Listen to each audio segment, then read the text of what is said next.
आज हम लोग पढ़ेंगे आयत। ये आयत का पहला भाग है। इसमें हम लोग जैसे वर्ग का एकदम बेसिक कॉन्सेप्ट समझे थे, उसके बाद सवाल लगाए थे, ठीक उसी तरह से हम लोग पहले आयत का बेसिक कॉन्सेप्ट समझेंगे, उसके बाद सवाल लगाएंगे। तो वीडियो को पूरा देखिएगा, तभी आप पूरी बात अच्छे से समझ पाएंगे। शुरू करने से पहले मैंने आपसे एक प्रश्न पूछा था, उसको लगा देते हैं, उसका हल कर देते हैं ताकि आपको भी पता चल सके।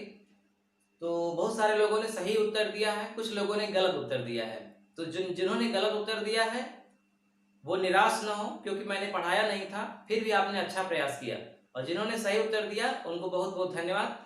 तो देखिए सवाल है, 4 हेक्टेयर का एक वर्गाकार खेत के चारों ओर 2 बार तार लगाना है, तार की लंबाई कितनी है। तो सबसे पहले हम जब चारों ओर तार लगाते हैं किसी भी खेत के, तो उसका हम चारों ओर की भुजा निकालते हैं, मतलब परिमाप निकालते हैं। तो परिमाप निकालने के पहले ये जो 4 हेक्टेयर का खेत है, पहले इसे हम वर्ग मीटर में बदलेंगे। तो 10,000 का गुणा करेंगे। 1 हेक्टेयर में 10,000 वर्ग मीटर होता है। तो जितना भी हेक्टेयर खेत है उसमें 10,000 का आप गुणा करिएगा हमेशा।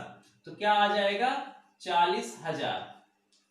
1 2 3 4 40,000 वर्ग मीटर। मतलब वो जो खेत है उसका क्षेत्रफल 40,000 वर्ग मीटर है।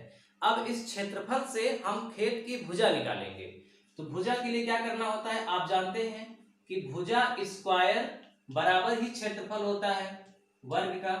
वर्ग में वर्ग का क्षेत्रफल क्या होता है, भुजा स्क्वायर, और कितना है 40,000। तो भुजा स्क्वायर का वर्गमूल भुजा हो गया, और 40,000 का वर्गमूल कितना होगा, 200। यानी खेत की जो लंबाई चौड़ाई है वो 200 मीटर की है, भुजाएं 200। कैसे आया, 4 का वर्गमूल 2, डबल 4 का वर्गमूल 4 0 का वर्गमूल 2 0। अब हम निकालेंगे खेत का परिमाप। खेत का परिमाप, परिमाप क्या होता है, 4 गुणित भुजा। 4 गुणित भुजा, तो 4 गुणित भुजा कितनी है, 200। तो कितना आ गया, 2 चौक 800 मीटर। यानी कि वो जो वर्गाकार खेत है 4 हेक्टेयर का, उसकी चारों ओर की भुजा अगर हम नापेंगे तो 800 मीटर आएगा। इसका मतलब कि अगर हम एक बार ही तार लगाएं तो तार की लंबाई 800 मीटर होगी, लेकिन हमें 2 बार लगाना है। तो तार कितना मीटर लंबा हो जाएगा 2 बार लगाने में, 2 का गुणा कर दो 800 में, क्योंकि एक बार में 800 मीटर लगेगा। 2 बार लगाना है 2 का गुणा, 3 बार लगाना है 3 का गुणा, 4 बार लगाना है 4 का गुणा। तो क्या आएगा, 1600 मीटर। तो बहुत सारे लोगों ने 1600 मीटर दिया था, बहुत बहुत बधाई हो उनको। अब आज शुरू करते हैं रेक्टेंगल यानी कि आयत। लेकिन एक आप लोगों से रिक्वेस्ट है, बहुत सारे लोगों ने एक कमेंट किया था कि सर केवल लेखपाल पर सिलेक्टेड क्वेश्चन ही चलाइए, बाकी नहीं। तो देखिए कोई निश्चित नियम तो है नहीं कि सिलेक्टेड क्वेश्चन मतलब हम यहाँ पे सिलेक्टेड क्वेश्चन आपको दिखा दें लगा करके तो वही सवाल परीक्षा में आ जाएगी, ऐसा नहीं है। इसके चक्कर में मत पड़िए। आपको गणित सीखना है। जब आप गणित सीख लेंगे तो वो चाहे कोई भी परीक्षा हो, आप सिलेक्टेड पढ़ें या ना पढ़ें, परीक्षा में आप कर लेंगे। ठीक, तो आप गणित पढ़िए और ट्रिक के भी चक्कर में मत पड़िए। लोग जो ट्रिक बताते हैं ना, मैं सच कह रहा हूं, वो आपको केवल बेवकूफ बनाते हैं। ट्रिक से कोई गणित नहीं सीख सकता। ट्रिक का कॉन्सेप्ट केवल ये है कि आप जल्दी से कितना लगा लेते हैं। तो शॉर्टकट होता है वो, लेकिन वो भी तभी समझ में आता है जब आपको विस्तार से पता हो, सवाल लगाना आपको आता हो, तभी आप शॉर्टकट अपनाइएगा, अन्यथा कभी शॉर्टकट में सफल नहीं होंगे। तो जो मैं सवाल लगाता हूँ पहले आपको लगाना सिखाता हूँ विस्तार से, ताकि आप समझ जाएं कि सवाल कैसे लगती है। जब सवाल लगाना सीख जाएंगे आप, तब आप खुद सोचेंगे कि इसे लगाने में 1 मिनट लग रहा है या 2 मिनट लग रहा है। तो ऐसा करते हैं कि कोई और तरीका ढूंढते हैं जिससे कि जल्दी लग जाए। तब मैं जो आपको तरीका बताऊंगा कि 2 सेकंड या 5 सेकंड में लगा लें, तब वो आप सीख भी जाएंगे और आप हमेशा परीक्षा में सही भी करेंगे, क्योंकि आपको सवाल लगाना आ गया। तो जिसको विस्तार से सवाल लगाना आ गया वही ट्रिक सीख सकता है। और ये कहिए कि आप डायरेक्ट ट्रिक सीख करके आप परीक्षा पास कर लें तो ये असंभव है। तो मैं ईमानदारी से पढ़ा रहा हूं, इसलिए आप टेंशन मत लीजिए, आराम से व्यवस्थित होकर के टेंशन मुक्त होकर के पढ़िए। पूरी गणित 6 महीने में समाप्त हो जाएगी। 6 महीने के बाद आप चाहे जिसका एग्जाम दीजिए, कोई भी एग्जाम, गणित का क्वेश्चन आप पूरा करके आएंगे। ये है आयत। पहली चीज समझ लीजिए, बहुत इंपॉर्टेंट चीज, कि आयत और वर्ग में बहुत ज्यादा अंतर नहीं होता, सिर्फ एक बात का अंतर होता है। वर्ग की चारों भुजाएं बराबर होती हैं, जबकि आयत की केवल दो दो भुजाएं बराबर होती हैं आमने सामने की। यानी कि सिर्फ इसके अलावा और कोई अंतर ही नहीं है। जैसे आपने वर्ग में पढ़ा कि चारों कोण 90-90 डिग्री के होते हैं, तो इसमें भी 90-90 डिग्री के होते हैं। दोनों विकर्ण बराबर होते हैं वर्ग के, तो आयत के भी दोनों विकर्ण बराबर होते हैं। ठीक है। आयत की लंबाई और चौड़ाई में गुणा करने पर क्षेत्रफल आता है, वर्ग में भी यही होता है। तो कुल मिलाके वर्ग और आयत में अंतर नहीं है। तो सारे वर्ग, ऐसे समझिएगा, सभी वर्ग आयत होते हैं, लेकिन सभी आयत वर्ग नहीं होते। यानी कि जो वर्ग बना है, जैसे मान लीजिए ये वर्ग बना है, ये वर्ग है और ये आयत भी है। जिसकी चारों भुजाएं बराबर हो वो वर्ग तो है ही, वो आयत भी है, क्योंकि जितनी भी विशेषताएं आयत की होती हैं वो सारी विशेषताएं वर्ग में होती हैं। ठीक। लेकिन ये जो लंबाई ज्यादा है चौड़ाई कम है, ये केवल आयत है, वर्ग नहीं है। इसीलिए एक लाइन में सभी वर्ग आयत होते हैं, लेकिन सभी आयत वर्ग नहीं होते। अब आयत में हमको पढ़ना क्या क्या है? परिमाप पढ़ना है।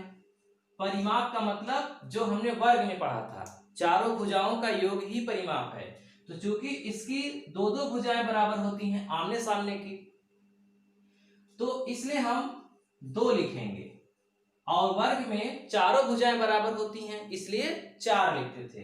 तो यहां 2 लिखेंगे और 2 में गुणा कर देंगे लंबाई धन चौड़ाई का, यानी कि 2 गुणित लंबाई धन चौड़ाई। लंबाई में चौड़ाई को जोड़कर 2 का गुणा कर दो, सीधा परिमाप आ जाएगा। अब क्षेत्रफल अगर निकालना है आयत का, तो क्षेत्रफल का निकालना फार्मूला बहुत सरल होता है, लंबाई का चौड़ाई में गुणा कर दो, यानी कि लंबाई गुणित चौड़ाई, ये आयत का क्षेत्रफल है।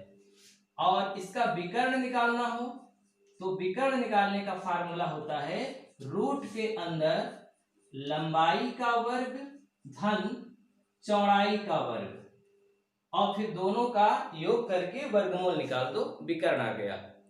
अब समझिए एक बहुत ही महत्वपूर्ण बात फिर से, ये जो मैंने तीनों सूत्र लिखे हैं आयत के, परिमाप निकालने का, क्षेत्रफल निकालने का और विकर्ण निकालने का, इन तीनों सूत्रों से आयत के परिमाप, क्षेत्रफल, विकर्ण तो निकलेंगे ही, वर्ग का भी निकलेगा। यानी ये जो फार्मूला लिखा है परिमाप, ये आयत का भी क्षेत्र परिमाप निकाल देगा और वर्ग का भी। ये लंबाई गुणित चौड़ाई आयत का भी क्षेत्रफल निकालेगा, वर्ग का भी। ये विकर्ण जो है निकालने का फार्मूला, ये आयत का भी निकालेगा और वर्ग का। लेकिन जो वर्ग का फार्मूला लिखे हैं परिमाप, क्षेत्रफल और विकर्ण, वो केवल वर्ग के निकालेंगे। ठीक। तो ये आपकी बहुत महत्वपूर्ण बात थी जो मैंने बता दिया। अब शुरू करते हैं हम कुछ सवाल लगाना जो परिमाप, क्षेत्रफल और विकर्ण पर ही आधारित है। पहला प्रश्न है आपके स्क्रीन पर, एक आयत की लंबाई 20 मीटर एवं चौड़ाई 15 मीटर है, आयत का परिमाप, क्षेत्रफल एवं विकर्ण ज्ञात करो। एक ही सवाल में मैंने तीनों ले रखा है क्योंकि बहुत सरल है। आयत की लंबाई 20 मीटर, चौड़ाई 15 मीटर है, क्षेत्रफल निकालना है, परिमाप निकालना है और विकर्ण। तो तीनों को हम निकाल लेते हैं बारी बारी से। सबसे पहले निकालते हैं परिमाप। तो परिमाप निकालना है तो फट से परिमाप का फार्मूला लिख दो, 2 गुणित लंबाई धन चौड़ाई। देखिए आयत में मैं बार बार लंबाई और चौड़ाई नहीं लिखूंगा, मैं शॉर्टकट में एल और बी लिखूंगा। L means length, B means breadth, लंबाई धन चौड़ाई। तो आप समझ जाइएगा एल माने लंबाई, बी माने चौड़ाई। अब देखो 2 गुणित लंबाई कितनी है 20 प्लस चौड़ाई कितनी है 15 बराबर 2 गुणित 20 15 हो गया 35, और 35 दूना कितना हो गया 70। सवाल किसमें है? मीटर में। तो आयत का परिमाप कितना आया 70 मीटर। जब भी आयत का परिमाप निकालना होगा आप ये फार्मूला या तो कॉपी में लिख दीजिए, और याद है तो लिखने की जरूरत नहीं है, सीधा सीधा लंबाई में चौड़ाई को जोड़ करके दुगना कर दो बस। क्षेत्रफल निकालना है, इसी सवाल में क्षेत्रफल भी निकालना है। तो क्षेत्रफल का क्या होता है L गुणित B, यानी लंबाई गुणित चौड़ाई।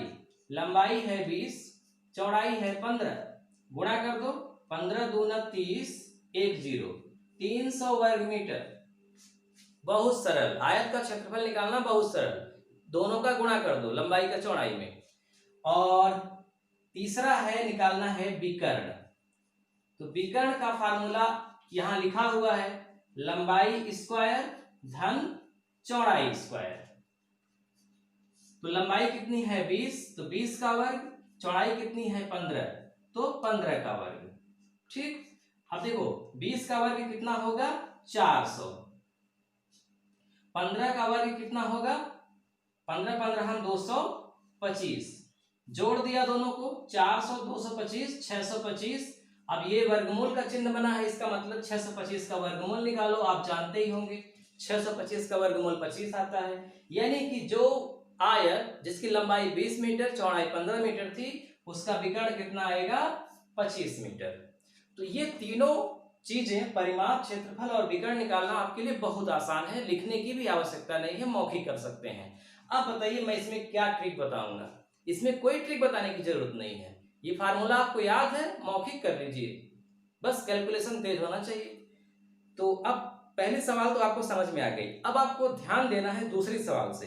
अगला प्रश्न है, एक आयत का क्षेत्रफल 240 वर्ग मीटर है, यदि इसकी लंबाई 30 मीटर है तो चौड़ाई कितनी होगी। देखिए यहां पर क्षेत्रफल दिया है, लंबाई भी दिया है, चौड़ाई निकालना है। अगर यही सवाल वर्ग में होती तो लंबाई चौड़ाई का नाम ही नहीं आता, तो सीधा क्षेत्रफल रहता और भुजा निकालनी पड़ती।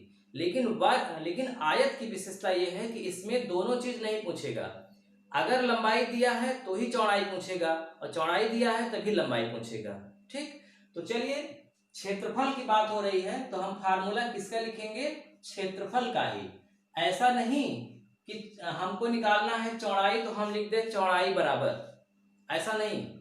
हमारे पढ़ाने की सबसे खास बात यह है कि हम आपको ज्यादा फार्मूला याद नहीं करवाएंगे, एक ही फार्मूले से बहुत सवाल लगा लेंगे आप। जैसे क्षेत्रफल निकालना हुआ आयत का तो क्षेत्रफल का फार्मूला लिखो, लंबाई निकालना है तब भी क्षेत्रफल, चौड़ाई निकालना है तब भी क्षेत्रफल, यानी कि क्षेत्रफल का नाम आ गया तो आपको क्षेत्रफल लिखना ही लिखना है। क्षेत्रफल होता क्या है, लंबाई गुणित चौड़ाई, और है कितना 240।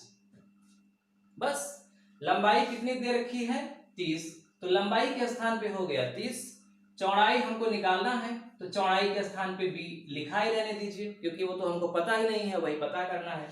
और 240 आगे रैखिक समीकरण बन गया, इधर से सामने कट जाता है डायरेक्ट, 0 से कट गया 0, 3 से कट गया 24, 3 अट्ठे 24, बी का मान क्या आ गया 8, इसका मतलब चौड़ाई कितनी है 8 मीटर। कितनी सरल सवाल है। अगर इसी सवाल में ऐसा कहता है कि एक आयत का क्षेत्रफल 240 वर्ग मीटर है, इसकी चौड़ाई 8 मीटर है, तो लंबाई बताओ, तब भी ऐसे ही करते, क्षेत्रफल बराबर लंबाई गुणित चौड़ाई बराबर 240, फिर लंबाई के स्थान पे l लिखते क्योंकि लंबाई पता नहीं है, चौड़ाई के स्थान पे 8 लिखते और 240 फिर 8 से काट देते, 8 3 24, 30 आ जाता लंबाई। यानी कि लंबाई निकालना है या चौड़ाई निकालना है और क्षेत्रफल दे रखा है, तो आपको ऐसे ही करना है, 2 सेकंड में सवाल लग जाएगी। जब आप लगाना सीख जाएंगे ना तो इसे भी लिखने की आवश्यकता नहीं होगी, सीधा क्षेत्रफल में लंबाई निकालना है तो चौड़ाई का भाग दे दो, चौड़ाई निकालना है तो लंबाई का भाग दे दो। अब आते हैं अगले सवाल परिमाप पर। सवाल है, एक आयत का परिमाप 100 सेंटीमीटर है, यदि लंबाई 30 सेंटीमीटर है तो चौड़ाई क्या होगी। पिछले सवाल में क्षेत्रफल था, लंबाई था, चौड़ाई निकालना था, इस सवाल में परिमाप है, लंबाई है और चौड़ाई निकालना है। तो क्षेत्रफल का नाम तो आया नहीं है, परिमाप का नाम आया है, तो हम किसका फार्मूला लिखेंगे, परिमाप का। भले ही चौड़ाई निकालनी हो या लंबाई निकालनी हो, हम उसका फार्मूला नहीं लिखेंगे, हम वही लिखेंगे जो हम सीखे हैं। क्या सीखे हैं, क्षेत्रफल निकालना, परिमाप निकालना और विकर्ण निकालना। तो परिमाप बराबर क्या होता है, 2 गुणित लंबाई धन चौड़ाई, और परिमाप कितना है 100। समझिए ध्यान से, परिमाप 100 है तो परिमाप का फार्मूला लिख के बराबर 100 लिख दिया हमने। अब देखो 2, क्योंकि फार्मूले में ही 2 है, लंबाई कितनी है 30, तो l के स्थान पे हो गया 30, चौड़ाई पता नहीं है तो चौड़ाई के स्थान पे छोड़ दो, बी को लिख दो जैसे लिखा है। अब देखो डायरेक्ट 2 से 100 कट जाएगा, क्या आएगा 50। ब्रैकेट के बाहर गुणा का चिन्ह लगा है ना, इसका मतलब जो भी लिखा है 2 लिखा है तो 2 से इसको काट दो। अब सीधा सीधा ये हो गया कि 30 में कितना जोड़े कि 50 आ जाए, क्योंकि 2 भी खत्म हो गया 100 भी खत्म हो गया, तो यही बचा ना 30 धन b बराबर 50। 30 में कितना जोड़े कि 50 हो जाए, तो कुछ नहीं करना है, b बराबर जो आगे 50 आया है उसमें 30 को घटा दो, समीकरण का ये नियम ही है। 50 में 30 गया 20 सेंटीमीटर, यानी कि चौड़ाई कितनी आई 20 सेंटीमीटर। सवाल लग गई, बिना किसी ट्रिक के, बिना किसी फार्मूले के, वही फार्मूला जो एकदम सामान्य सब लोग जानते हैं उसी से आपने लगाया। चलिए एक सवाल और देख लेते हैं, पूरा कॉन्सेप्ट आपका क्लियर हो जाएगा। एक आयत का परिमाप 80 सेंटीमीटर है, यदि इसकी लंबाई 15 सेंटीमीटर है तो चौड़ाई क्या होगी। तो इसकी लंबाई कितना है 15 सेंटीमीटर, तो चौड़ाई क्या होगी ये निकालना है। कोई बात नहीं है, परिमाप का ही फार्मूला लिखो फिर से, 2 गुणित लंबाई धन चौड़ाई बराबर कितना है 80 सेंटीमीटर। तो आप चाहो तो यही काट दो, 2 से 80 कट गया, क्या बचा 40। लंबाई कितनी है 15, 15 धन b बराबर 40, यानी कि 15 में कितना जोड़े तो 40 आ जाए, तो 40 में 15 को घटा दो, कितना आ गया 40 में 15 गया 25। चौड़ाई कितनी है 25 सेंटीमीटर। हालांकि लंबाई ज्यादा होती है चौड़ाई कम, इसको आप इग्नोर करिएगा, चाहे लंबाई पूछे चाहे चौड़ाई पूछे फार्मूला यही लगेगा। लंबाई दिया है तो लंबाई के स्थान पे लिख दो और चौड़ाई को खाली रखो, चौड़ाई दिया है तो चौड़ाई के स्थान पे लिख दो, लंबाई को खाली रखो। जो भी खाली रखोगे उसको खाली रखो और जो भी है उसको सामने वाले में घटा दो, सीधा दूसरा वाला आ जाएगा। तो आज इतना ही, अब अगले वीडियो में मिलेंगे, उसमें हम लोग रेक्टेंगल के यानी कि आयत के कठिन सवाल लगाएंगे। आज हम लोगों ने केवल बेसिक सवाल लगाए। तो अब आपके लिए एक प्रश्न है, नोट करिए, आपकी स्क्रीन पर है। इस प्रश्न का उत्तर आप कमेंट बॉक्स में लिखिए, जो सही उत्तर लिखेगा सबसे पहले मैं उसका अगले वीडियो में नाम भी लूंगा, ठीक है। तो और अपने मित्रों के पास लिंक भेज दीजिए ताकि अधिक से अधिक लोग जुड़ जाएं, ताकि हमें और अच्छा लगे पढ़ाने में, ये लगे कि हाँ जो मैं पढ़ा रहा हूँ वो मेहनत मेरी रंग ला रही है, लोगों को पसंद आ रहा है। और कृपया आप लोग ऑनलाइन ही देखा करिए, डाउनलोड करके मत देखा करिए, क्योंकि डाउनलोड करके देखेंगे तो फिर मेरा फ्री में पढ़ाने का कोई मतलब नहीं निकलेगा। तो अगर आप फ्री में आगे भी पढ़ना चाहते हैं तो आप डाउनलोड करके मत देखिए, डायरेक्ट ऑनलाइन ही देखिए, क्योंकि मुझे यहाँ पता चल जाता है कि आप डाउनलोड करके देख रहे हैं कि सीधा ऑनलाइन। तो ऑनलाइन ही देखिए और अच्छा लगेगा, हमें भी खूब मन लगा के पढ़ाएंगे, पूरी गणित आपकी कंप्लीट होगी। ठीक है, मिलते हैं अगले वीडियो में, नमस्कार।